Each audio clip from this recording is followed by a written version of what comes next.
And we're going live on a Monday, bashing the brain. Let's have a show, Willie. Let's have a Monday. What a great weekend of wrestling. Let's tweet the link out. We're live. Tweet it out. Tweet it out. Just another manic Monday. Willie is grieving his loss this morning. I feel bad for him. But that's sports. And the good news is we're not talking football today. We're talking wrestling, so it really doesn't matter what happened.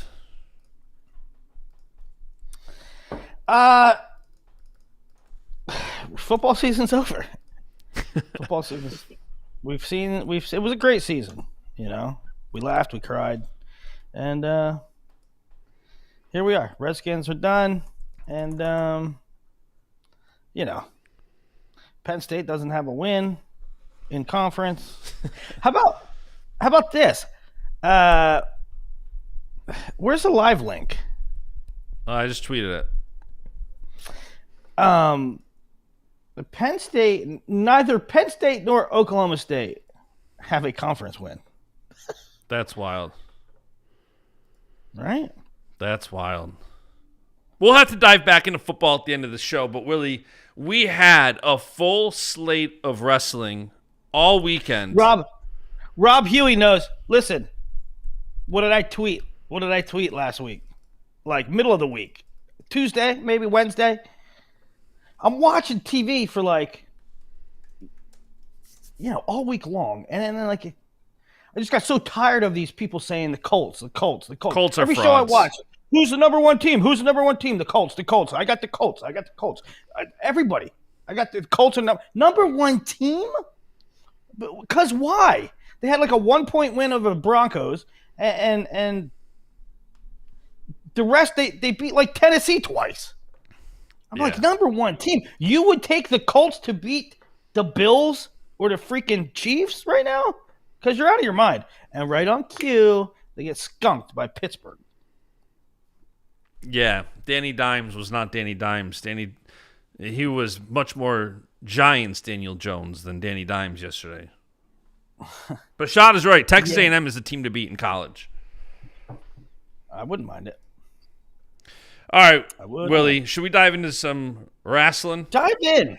I don't even know where to start because we had a lot of great wrestling with the All-Star Classic. We had the Clarion Open, which was really exciting. We had some random one-off results. My keep an eye out on the David Evans Aden Valencia match that lived up right away. I mean, Evans was down late and then threw Valencia to his back and won the match 13-8. So that was Aden Valencia might be a ride. He might not be good sometimes. But then he'll get maybe he'll AA, and then next year he'll lose to 3 unranked guys. He could be way up and down. Yeah, and we'll probably talk about it on a second show on Thursday, but I was looking ahead to Friday night. Oklahoma State-Stanford duel is going to be a doozy. And when you talk Aden Valencia, he's going to have Swiderski. So is he going to start 0-2, or is he going to bounce back and get a nice win? That'd be a huge win if he could knock off Swiderski. So right away, Aden Valencia, he very well could be a ride this year. Yep. Where do you want to start, pal? Why don't we start with Josh Allen's now the all-time rushing touchdown leader at the QB position? Oh wait, no, we're talking wrestling. All right, let's. You know this thing. Listen, I got it. I can't stop talking about football either. But Josh Allen, since he came into the league, he has the second most rushing touchdowns to Derrick Henry. It's insane. All right, let's do the All-Star Classic. Let's do the All-Star Classic, pal. The All-Star Classic was fun, and again, there was a mixed reactions to the card, and it turned out to honestly felt like watching NCAA quarterfinals. There was a lot of great matchups. There was a lot of good takeaways. I know Box Score really likes to go through the results, but if you want to talk a couple of the main storylines, I'd say for me the biggest one was Zack Ryder. There was a lot of off-season hype and expectation around his transfer. He was one of the biggest one of the biggest impact transfers of the season, and he comes out and, he got the only bonus win of the night, 14-4 major, and he just dominated. I mean, if you're an Oklahoma State fan and you were curious at how he was going to look in an Oklahoma State singlet, that was as good as it could have went. It was, and it was a full 7-minute match too, right? He wrestled hard as hell. Yep. A full 7 minutes against Jackson Smith and Jigba, who, Jackson Smith has been an AA or fringe AA guy his whole career. So for Zack Ryder's first match in a non-redshirt season, to be a dominant win over a guy that's consistently top 10, top 12-ish, really good win. Yeah, and Jackson Smith has only been bonused a handful of times. I thought it was a great win for Zach to get a top 5 win and against a guy who I guess that's what I'm talking about when I'm saying the 7-minute match. I mean, he kept wrestling. He wasn't just happy to get his hand raised. He scored some points and he kept wrestling for 7 minutes. Yeah. Because sometimes, okay, so two things in that. What I'm saying is two things. One, and this goes along with every prospect almost I've ever covered, is, and especially because we see the youngsters nowadays, we see the youngsters have this crossover and face some college guys, right? We see the Jacks Forrest wrestle the senior level guys and the college guys, and we saw Bo Bassett this week. 90% of them, not 95% of them, when they wrestle the college guys, or even when they wrestle the top guys in their grade, like another top 10, not top 3 guy, they'll win, right? They'll win a 1 takedown match. And it takes some getting used to. They have to up their amplitude of and their volume of scoring. Yeah. And so Zach was one of those guys. At one point, he didn't score a whole lot of points. He'd win on toughness and grit, and he'd find one in there. And that, again, I'm not coming down on Zach. I'm saying that happens in almost everybody's career trajectory. And to see him Saturday night score bunches of points tells you that, it doesn't matter how promising a prospect you are. At some point, it goes like this or like this. It either works out or it doesn't. And Zach seems to be working out just fine. Yeah, and it's going to be exciting because, in 2 weeks, we could very likely see him versus Angelo Ferrari. So another top 5 matchup, and Angelo Ferrari is probably as hyped as Zack Ryder. He's basically turning into the face of Iowa wrestling right now. So we're very likely going to get Zack Ryder versus Angelo Ferrari in the National Duels semis. And then if Oklahoma State advances, Ryder could see Silas Allred or Dylan Fishback. So another top 10 guy. So we're not going to have to wait too long to see Zach tested again. And, I feel like to already be in that shape where Zach looks, I mean, people are already saying Bashad saying in the chat, like Zack Ryder's going to win it all. Like, he very well could. He's that damn good.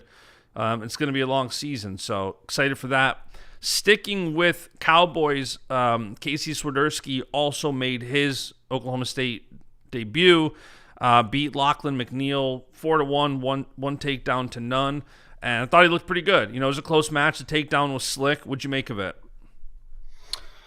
I'm sorry, Swiderski? Yeah. Is that where we're on? I feel like these guys are going to wrestle 1 takedown matches. I'm not surprised. I wouldn't have been surprised either way. But it's good. It's good for Swiderski. I mean, because Lachlan's kind of been established, right? I mean, he's been right there. Swiderski was kind of like, he was good. He fell off. He was injured. He redshirted. He's been all over the place. So I think this win was more important to let us know. It's more important for us to see him win than if Lachlan would have been the winner. Yeah. Because I think Loughlin's going to be fine. I think we all came in. Where is Swiderski? He missed a year. Now he's up a weight. Where is he in the in the order amongst these groups, and what tier is he in? And I think we can clearly say he's in the AA tier. And it is funny because we did our mega season preview show on Thursday, so if you're behind the 8 ball, go watch that. But we were talking about 149, and it's crazy because 3 of the top 10 guys lost this weekend. Loughlin, number 2, lost. Ethan Stiles lost. Jackson Joy lost. So it's crazy. We were literally just talking about 149 and with Henson now not there, and then right away opening weekend 3 of the top 10 go down. Kind of crazy. Yeah, I forget. Where did I have Swiderski? I had Swiderski behind. I had Loughlin second, and I mean this weight's a mess. I said it's a mess, and I said you could shake these up and turn anything out on any given day. And so the guy I had second was Loughlin. He gets beat by Swiderski, who I had fifth, and Stiles got beat twice this weekend. Yeah, who I had third. So that's like when you were saying, "Oh, Lamer, what's he done? What's he done? Why do you have him seventh? Why is he on the podium? Why do you have him on the podium?" Yeah, no, I said that too. The guy conceded. Why is Lamer seventh in your crystal ball was more a knee-jerk reaction. And then once you go through it, and it's like, well, yeah, you're right. I mean, all the other guys around there, and if you want to give an edge to Nebraska's coaching staff, and, it makes sense. So, good win for Swiderski. Yeah, Stiles, that was Clarion Open, I think? Yeah, we'll get to Clarion Open. He lost twice. Yeah, but okay. Joey Novak over Stephen Little, 2-1. Horrible way to end the match, but it was the right call. I mean, it's just a comment in the document. And, okay, that's good. It was a dumb way because if I remember correctly, watched a lot of wrestling this weekend. Novak challenged if he got a takedown, and then in the challenge, they actually determined that Novak hit an illegal headlock. So they gave a point to Stephen Little, and then Stephen Little gets the win 2-1, which is the right call, but it was a great OT match, and then you hate to see it ended by a corner challenging and losing the challenge because they discovered something that they didn't see beforehand. That happened in football yesterday. I hate to bring it back to football, but I forget who it was. Somebody reached the ball for the end zone, and the ball came out. And they put it on the 1 yard line, at a half-inch line. And the opposing coach challenged, said, "No, you fumbled out of bounds. It's a touchback. We get the ball." That was the Bills game, wasn't it? Actually, that was a touchdown. What game was that? Was that the Bills game? I don't know. But, yeah, such is life. Stephen Little, I think, didn't he wrestle in the All-Star Classic last year, too, and it went to overtime? Yeah, I think so. So he's wrestled like no, it's DJ Moore. Minutes. Bears-Bengals was the game. Yeah. So Stephen Little's wrestled like 20 minutes in the last 2 years at the All-Star Classic. Eddie Van Treska beat Sheldon Seymour 4-0. You passed by Ruiz over Pinto, which was a great match too. Ruiz over Pinto. Because Lenny came out making his Rutgers debut, comes out, and storms off to like a 6-1 or 6-2 lead, and Jersey Mike Arena was going nuts. And then classic Lenny Pinto match. Yeah. You talk about. I said Aden Valencia might be a ride. Rutgers fans. I'm sure that you paid attention because he was in the Big Ten before, but I'm sure you knew about Lenny Pinto a little bit. But he is going to have arteries clogged over there. You guys are going to have heart attacks. He is a ride. Ventresca over Seymour 4-0. Waters beats Cardenas. That's not a shocker, but a good win for Waters. Again, Cardenas coming off a year where he was high, like 3, 4, 5, something like that. Waters, red shirt, up a weight, kind of a lot like the Lachlan McNeil Swiderski situation. So it's good to know Waters immediately making a statement. Yep, I'm right in the mix up at 57. And then Cardenas is going to have a good match Friday night. Can he bounce back? He's going to have Robideau or Travis Teague, most likely, in the Oklahoma State I'm dying to know who they're going to roll out. My gut says that David will want to get these guys matches before the national duels. That's what I'm thinking. It wouldn't surprise me if the lineup we saw Friday night was who's wrestling at national duels. I saw last night that D. Lockett said like T minus 6 days. So I'm assuming D. Lockett's going at 65. He'll make his debut against number 4 Hunter Garvin. So I suspect whoever we see Friday night is going to be who we likely see in national duels. I mean, that you would think, right? You would think that David would want to get a couple, a rep or two in, and not just hit the ground running with all these true freshmen. National duels round 1, and they're really competitive matches, right? The freshmen that they have, Robideau would have Cardenas. D would have Garvin. Ryder would have, I guess I was thinking of 74. Facundo and Norman, yeah. Yeah, Norman's tough, right? Norman, he was another one last year. He had some great wins. I think he beat Wask. I think he beat Pinto. And then he didn't finish on the podium.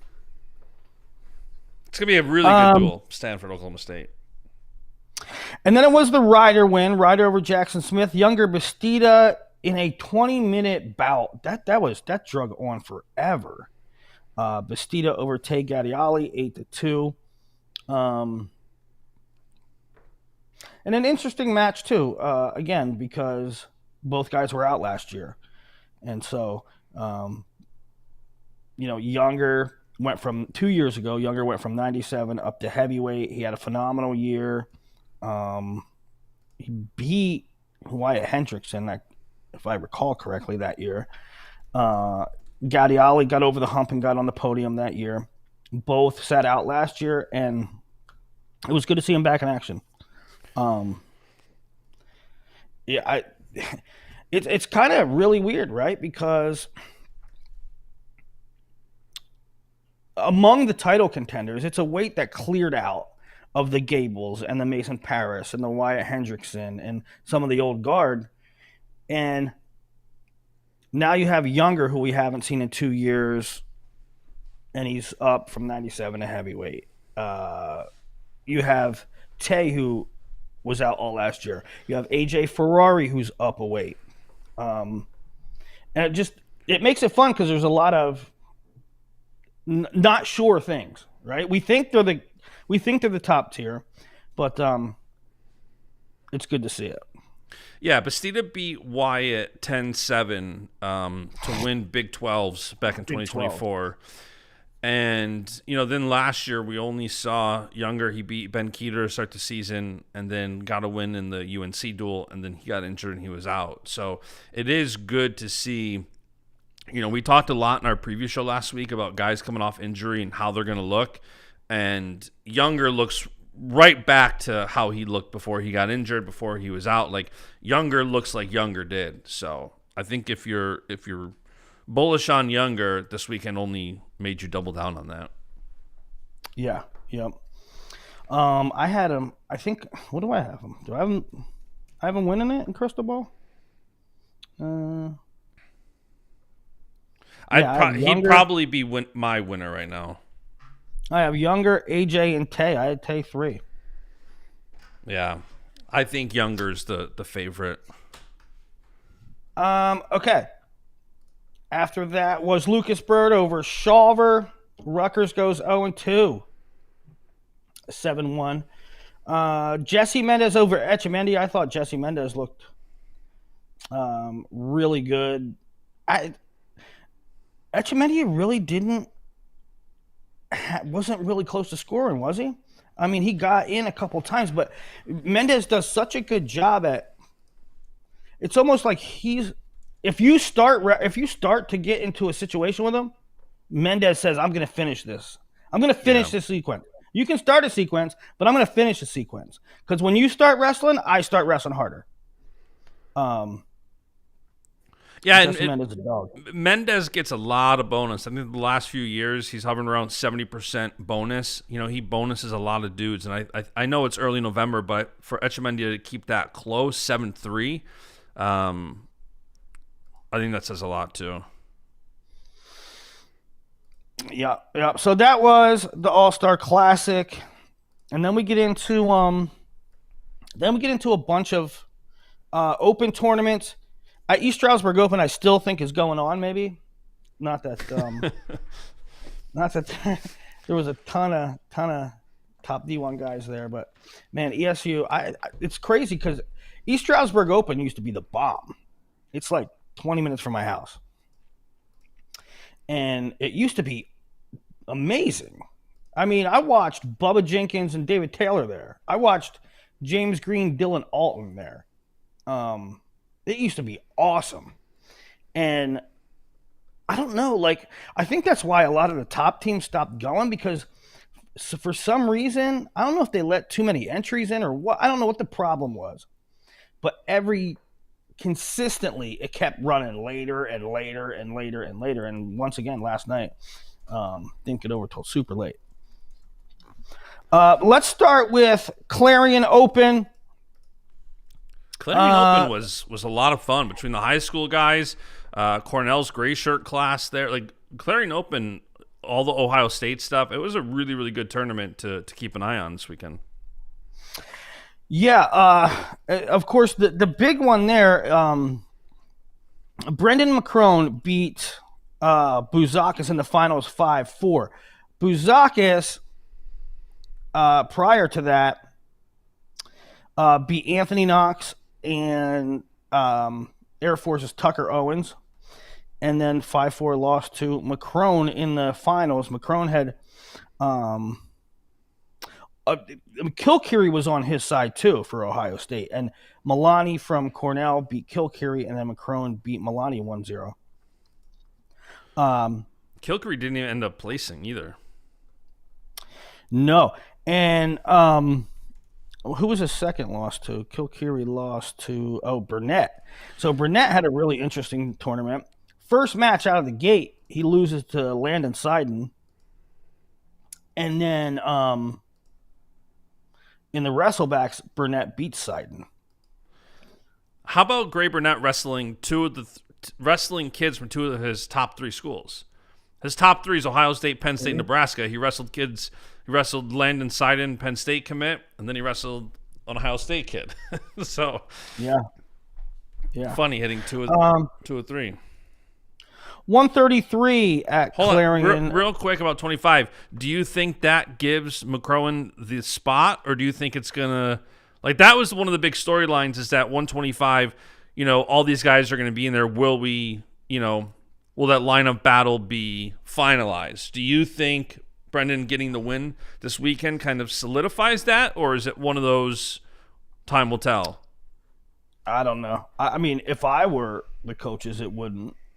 I would see how the season progresses. They have a better beat on the situation than I do. They see them every day in the room, and I don't know. To me, it wouldn't all come down to that match. So yeah, I'm not really sure. Not all just that mess, but given what McCrone did last year, he looked decent. He had that big pin over Luca Liddell. It's not like there's no W in McCrone. McCrone. That's what I said. There's no W in it, pal. McCrone. No, we're saying the same thing. No, we're not. We're gonna get Jason Bryan in the chat soon. Ben Davino, also Ohio State, had a great first outing. Yep. And other than his redshirt year, he wins the tournament. He beats Dom Deputy, then Isaiah Cortez, then Tyler Ferraro of Cornell. Paul Kenny was in this bracket.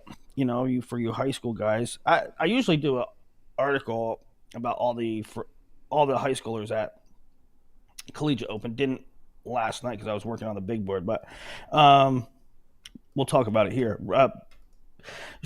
Paul Kenny, he's definitely. He's not a full 33 pounder yet, but Didn't cut any weight. Went into it, and what'd he do? Oh, he lost to Dom Deputy in round 1, and then won 2 matches and lost to Marcel Lopez of Southern Illinois. Marcel Lopez, 4-time state champ from Iowa. 141. AJ Rallo makes the finals from the top half, loses to Elijah Cortez of Cornell in the final. Guess not much going on in that bracket. 49. Here was a rub here. Ethan Stiles lost twice. Returning All-American Ethan Stiles lost to Jackson Joy, and then lost to Caleb Tyus, also of Southern Illinois. And then Bassett beat Joy in the finals 11-1. Bassett's path was Dom Ferrer of Edinburgh, Nathan Higley of Bellarmine. Nathan Higley's at Bellarmine? Mm-hmm. I thought he committed somewhere else. Bryce Shelton of Air Force, Caleb Tyus, SIUE, and then Jackson Joy. So it's a good showing for Bo Bassett. Joy's a guy I have, I think top 12 in Crystal Ball. I really think a lot of them. And so, not only for Bassett to do what he did, but the manner in which he did it, I mean, he was racking up points. I think he might have bonused halfway through. I think he did too. And there's a lot of people that like Will Bo Bassett's style and pace and all that carry over collegiately. And if you're looking at how he did this weekend, it's sure looking that way. I mean, here, Jackson Joy knocks off Ethan Stiles, and then Bassett almost blanks him, beats him 11-1. Yeah. I was surprised that Bo went 49. Yeah, you had said that to me, and I'm like, well, he wrestles 150 in high school. Why did you think he might not go 49? Because I think he wrestles 150 just because who cares? Because who's beating him in high school? Nobody's beating him in high school. When he wrestled, he wrestled internationally this summer at 143. So, I'm pretty sure he plans on wrestling 41 next year. That's my point, But maybe not. I don't know. I think he's wrestling 60. I think he's wrestling 65 kilos this weekend at Bill Farrell. Right. So, yeah, I'm mildly surprised. It's not shocking, but I thought we might see him at 41. 157. Brandon Cannon beats Matty Staples, a Super 32 runner-up from a couple weeks ago, just a sophomore in high school. Beats him. Then loses to Melvin Miller 8-5 in a semifinal. Benny Rogers from Cornell comes out the other side. Miller beats Rogers 9-6 in the finals. And I was really looking forward to that Cannon Miller match because Melvin is a talent. He's a really great talent, but Brandon Cannon, he wrestled a college style even in high school. He was not the slickest guy, not the most fancy guy, but come at you for 6 minutes, hard. You guys remember back at that Ironman bout with Nasir Bailey, and Bailey scores a couple times first, and Cannon comes back.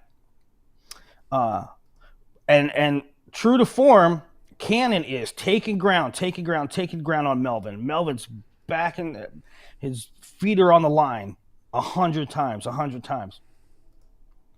And I'm like, Melvin, you got to stand in there.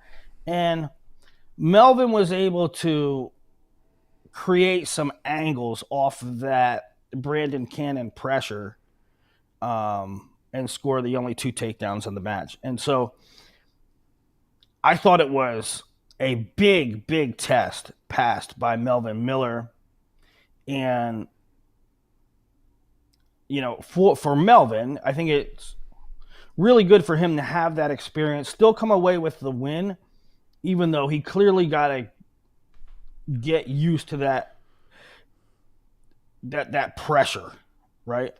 It is crazy that, like, I know we're seeing so many high schoolers have success, whether it's freestyle, folk style, whatever, but to have a high school junior knock off a top 10 guy in college says a lot.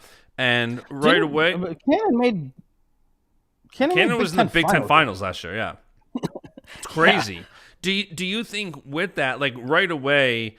I love that Bo and Melvin went to Virginia Tech. Like, Virginia Tech fans are all in on them, and I think that makes it so exciting. You have different schools following their recruits like that. And right away, I saw some Virginia Tech fans wondering, with Melvin's dominance and already being able to go with college guys, do you think there's a shot he reclassifies next year and doesn't compete in high school for 2 more years?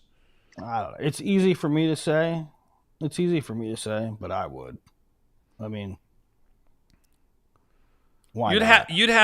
Imagine you'd have Bo Bassett, Caleb Henson, Melvin Miller. It's not a bad mid lineup. Right.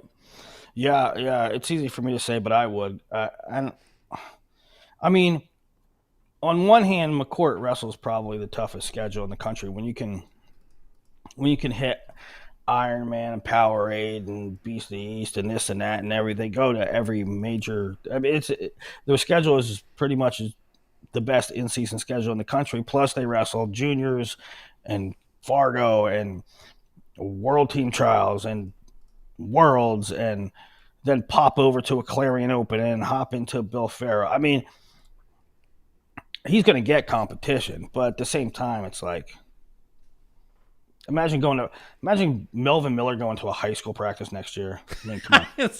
It's crazy to think about. Like, and I understand we're seeing high school success. We're seeing PJ Duke make the world team. Like, we're seeing what Jax Forrest and Marcus Blaze. Like, I know it's not the most shocking thing, but it's still to have a win like that as a high school junior going into your high school junior. You know, it's November, so high school season's just starting. 2 full high school seasons to go. Seems crazy. Yeah. Okay. 165 at Clarion Open. Patty Gallagher beat Cornell guys back-to-back. He beat Alessio Parrington 5-2. And in the finals, 5-3 over Lou Sergio. Also, Parrington, round one beat Jaden James 4-1. That would be Jaden's only loss of the day, and then he forfeited in the medal match. Double forfeit, I think. Oh, is that what it was? Yeah.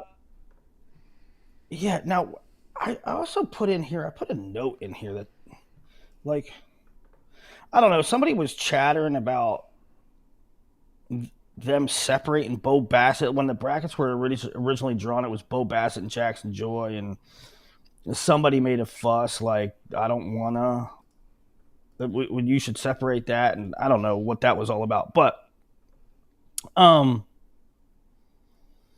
did make a note in here. Where is it?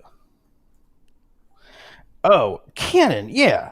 So, one of the problems with, I don't know exactly why, a few years back, they banned high school wrestlers from wrestling in college opens.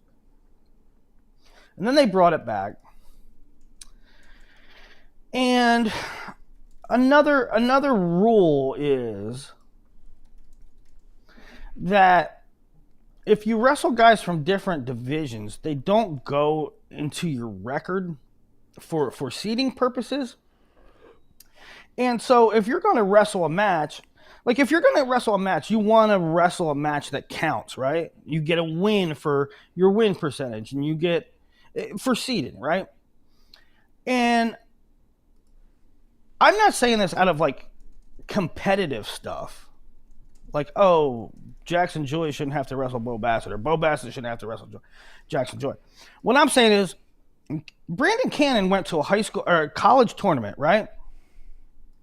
He wrestled 2 high schoolers back to back. I forget who it was. One was obviously Melvin. But it's like, at least if you're doing these things. Oh, he wrestled Matty Staples. He wrestled Matty Staples and Melvin Miller back to back. if you're putting these things together, don't have the top seed wrestle high schoolers back to back. I mean, it's 2 matches out of their 4 or 5 that they're not going to count for anything. Why are the high school kids not seeded in these tournaments?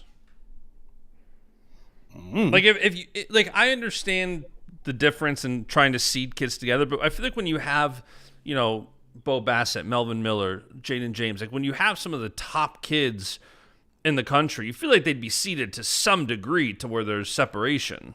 Well, they obviously weren't, right? Melvin Miller, Jaden James had LSU parents in first round. And I don't know that I would necessarily seed them, but I would separate so that I don't really care about seeding at these opens, really. Like, who cares? No, I just mean seeding more so for separation. And I mean, they ended up separating them as soon as the bracket was out. But they didn't separate Melvin Miller. Yeah, or Jaden James. They didn't separate Melvin and Cannon. I don't know. All right. Grant Odell over Raphael Knapp. Dylan Fishback over Berberja.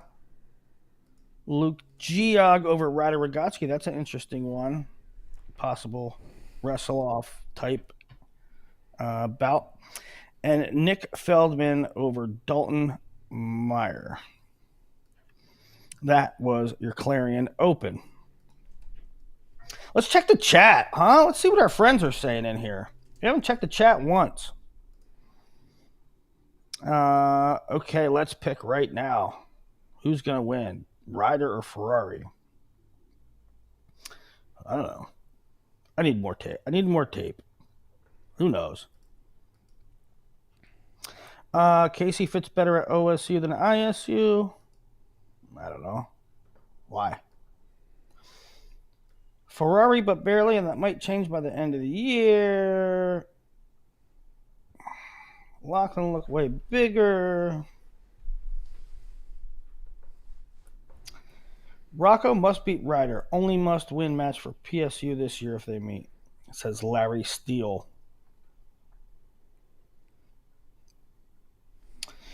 What else we got in here? By the way, the Ryder quote post-match was gold. I didn't see it. What did he say? He wants to take people into dark waters. It was good. He was fired up. You can tell it's been a long off season for him, transferring from Penn State to Oklahoma State. There was a lot there. He was like shot out of a cannon this weekend. He's been. I was talking to him Saturday morning about it. He was ready to go. He's excited. Didn't Younger fade at 2024 NCAAs? Yeah, I certainly didn't turn in. I thought he also had an injury though, didn't he? He dislocated a finger. Something wasn't right, but he wasn't right. It certainly wasn't his best performance. He did have a dislocated finger though. Yeah, I think Melvin's eventually a 65, 74.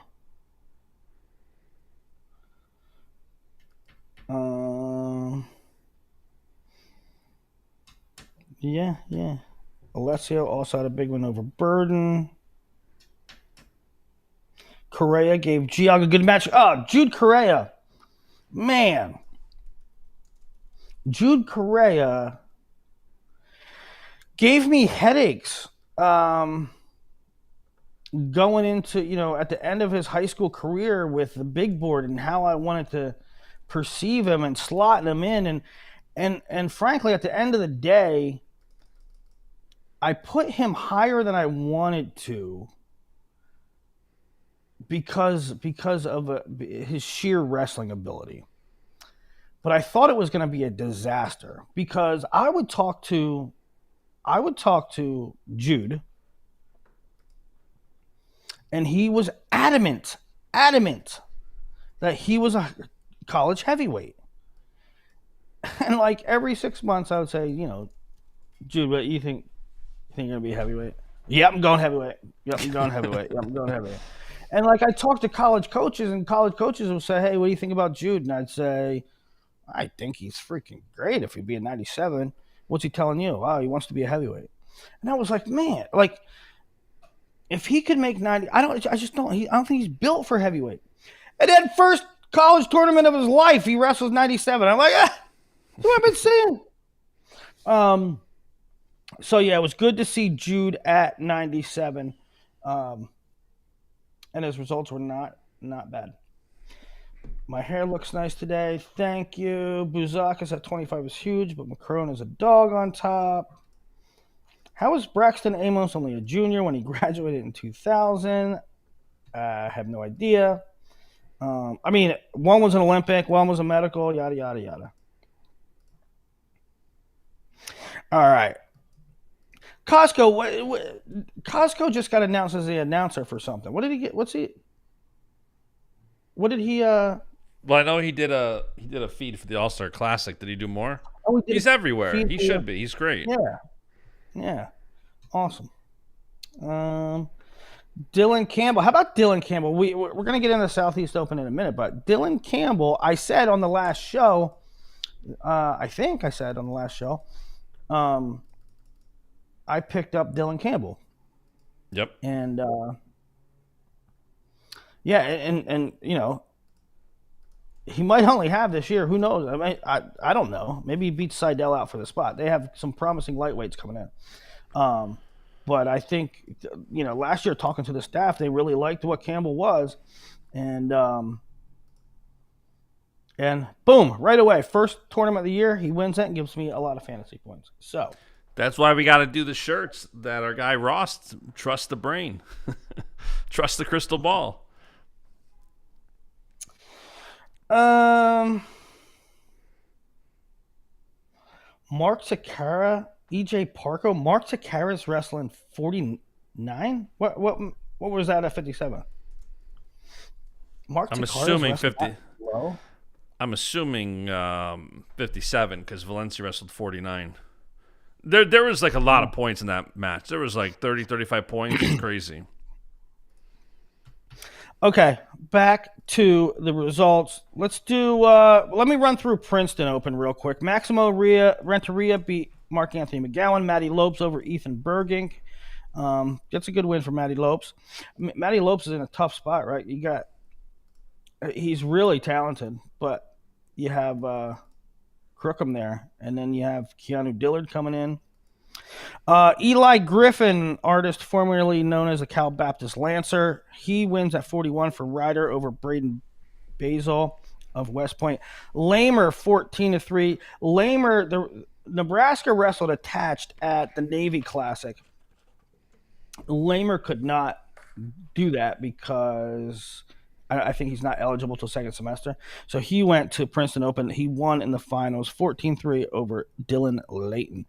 Joey Antonio, true freshman for Army, beats Kellen Smith. Gunnar Filipowicz, also of Army, beats Ty Whalen of Princeton. Dasha Lamer over Matty Olgreen in a Beaver battle. Rylan Rogers over TJ McDonald. Justin Rademacher over Brock Zerwoski. And Brady Colbert over Charles Hasterter. And that, my friends, was the Princeton Open. Navy Classic.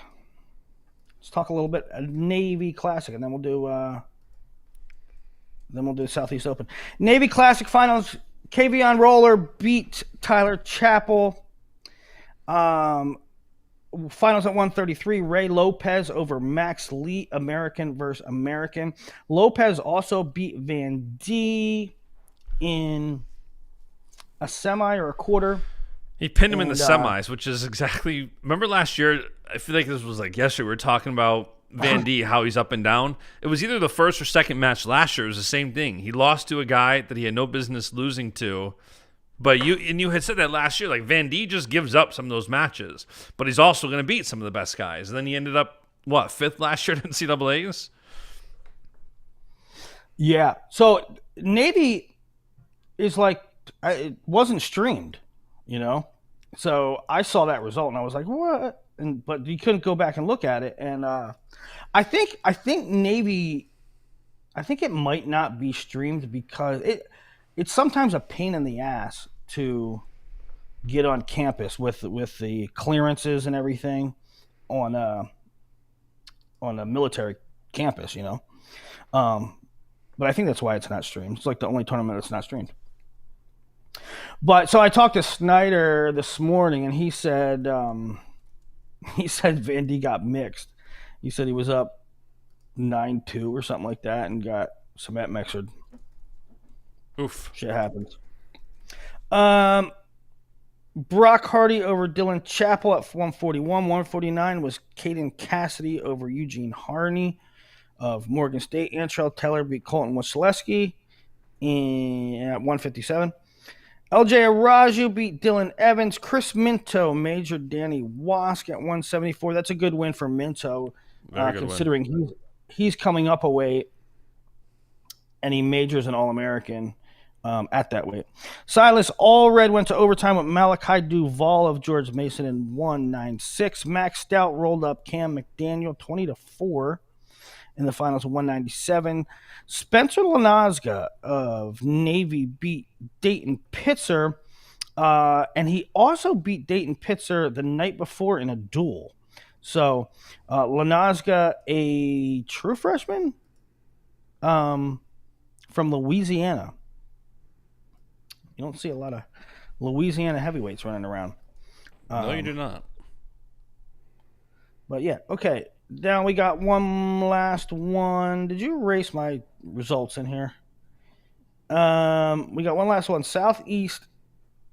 I don't think so. I don't think I saw them in there. Southeast. What's it called? Bash. Southeast Open, I thought. Southeast Open.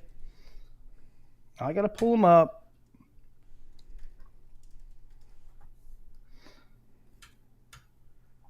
Okay. Now we're good. Jory Volk beat Jet Strickenberger in the finals. I think Jet, did he default? Yeah, he defaulted right before the end of the second. So he's your champion, 125. Dylan Campbell over Braxton Brown, 11-0 in the finals of 133. Von Bauer over Simcox. Simcox beat Tom Crook earlier in the tournament. That's a good win for him. Mm-hmm. Coy Biskins over Willie McDougald, 74. Remember when we were talking about 149 a couple days ago? And I said the weight class is such that you might see a guy emerge that was like so-so last year. And Biskins is one that I'm not saying he's going to, but it's not a bad start. Charlie Millard, freshman, wins at 157 over Jeremiah Price of App State. Cal Miller was third. Cody Chittum fourth. Cody Chittum defaulted in the semifinals. Tommy Snipes over Andrew Sparks in the finals of 165. Sparks beat Burton earlier in that tournament. Also of note, Burton taking third, Mac Church taking fifth for anybody that's watching that roster battle. 174, Brody Conley over Ethan Riddle. Sergio Desianti third over Clayton Whiting. James Conway from Franklin and Marshall beat Jaden Bullock at 184. Branson John all the way up at 97. Branson John wrestled as a true freshman last year for Maryland. He's a guy that could make a leap. He beat Rune Lawrence 12-2 in the finals at 197. Lawrence beat Sonny Sasso, I think, in the semi. Gavin Nelson beat Sonny Sasso in the third place match. Coy Hopke wins at 285, beating his teammate Bennett Tabor, which, could be for the spot there, that match. Certainly probably factored in to who they will start. Hopke also beat Jimmy Mullins prior to that. And that was the Southeast Open. That was the Southeast Open. Let's check out these knuckleheads in the chat. Yep, Spencer Lanazga. Freshman from Navy. Let's just see where I had Spencer Lanazga in the big board. Big board's done. The new senior big board's done.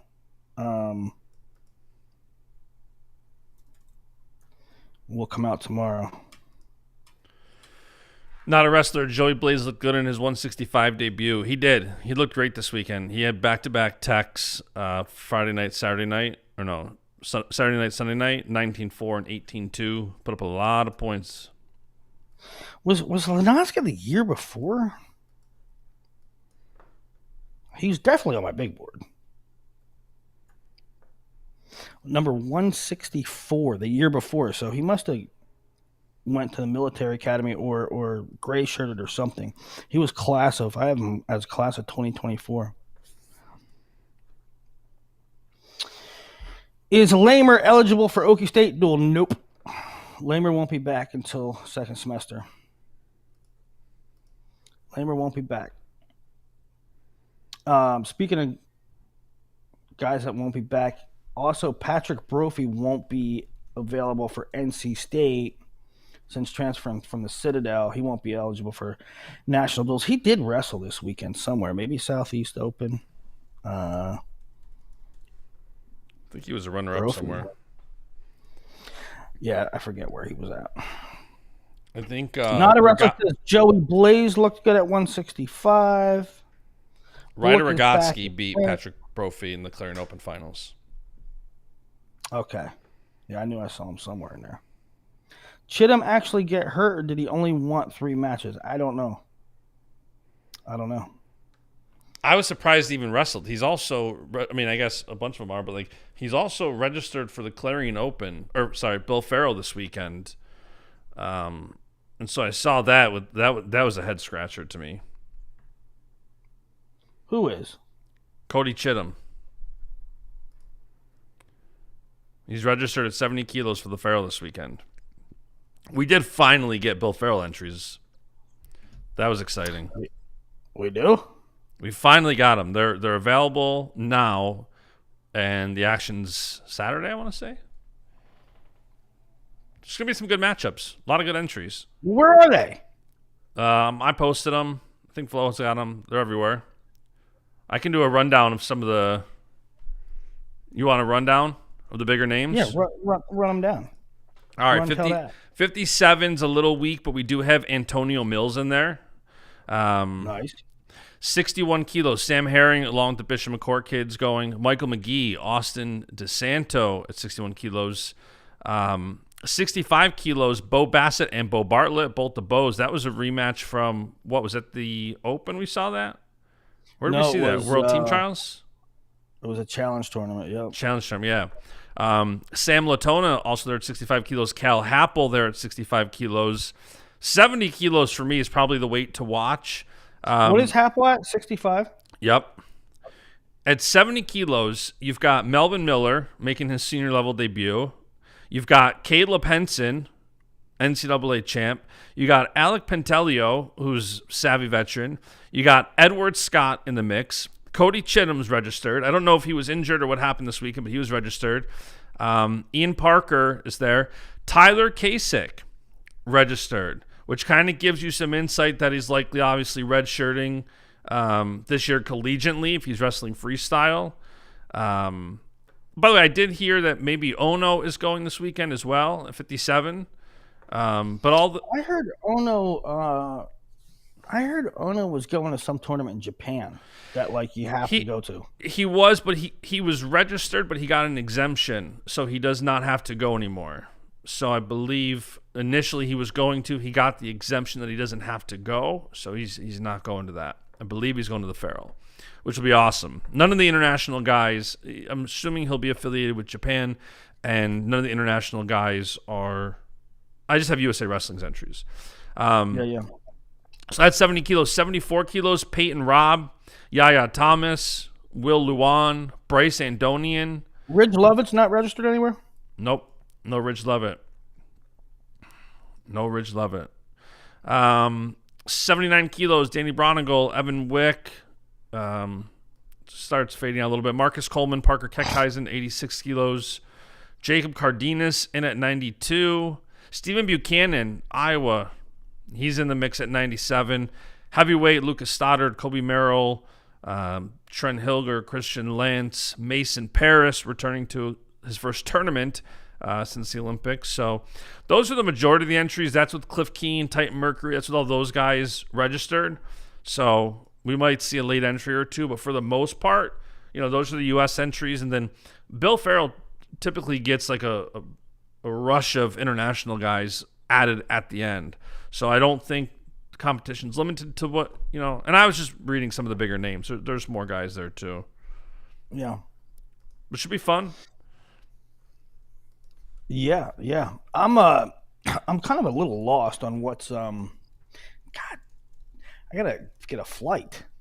I'm gonna do Nebraska Army Friday. They are it's a duel at Lincoln.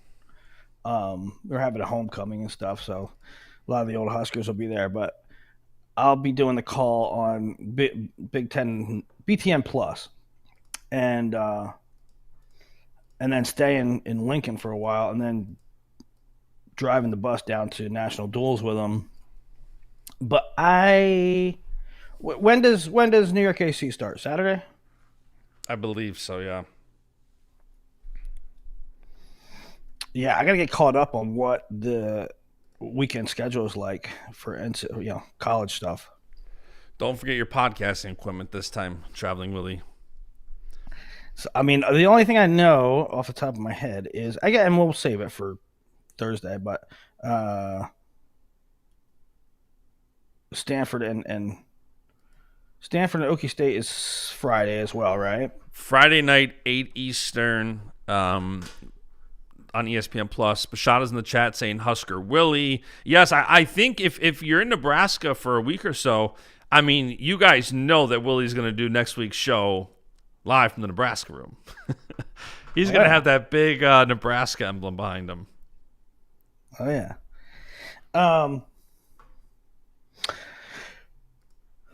Big board comes out tomorrow. Super stoked about that. It's kind of recalibrating, and there's a lot of data that, a lot of results since the last update. Pretty much finished now, just reworking some things. So on Thursday's show, we can talk about the big board. We can talk about who's committed where, and maybe preview the weekend. Yeah, we got to do a weekend preview. Stanford, Oklahoma State's some really fun duel Friday night. That one's got a lot of you wouldn't think it on paper. I had said yesterday like it's a sneaky good duel because you wouldn't think there's so many ranked matchups between Oklahoma State and Stanford, but there's a lot of great storylines heading into it. Will be a lot of great wrestling. Nick Costco in the chat. We love the big board. We love the big board. Bashad is saying merch. When is the merch coming? We gotta do merch. We gotta do Bash in the Brain merch. We're gonna get working on it.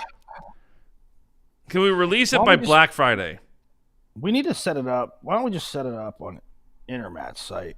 We need to set up stuff anyway on there. I don't know. I'm not a merch salesman. I don't even know. We love merch. We'll figure it out. We'll get some merch. Bashada still wants your hat. Called me from the Borgata on Saturday and said, by the way, I wasn't kidding. I want that Matt Scouts hat that's in Willie's studio. So I said, you're probably going to have to go to Easton and get it. But just get Willie a couple Bud Heavies, Don, and he'll just be giving that thing to you. Yeah, you can have it.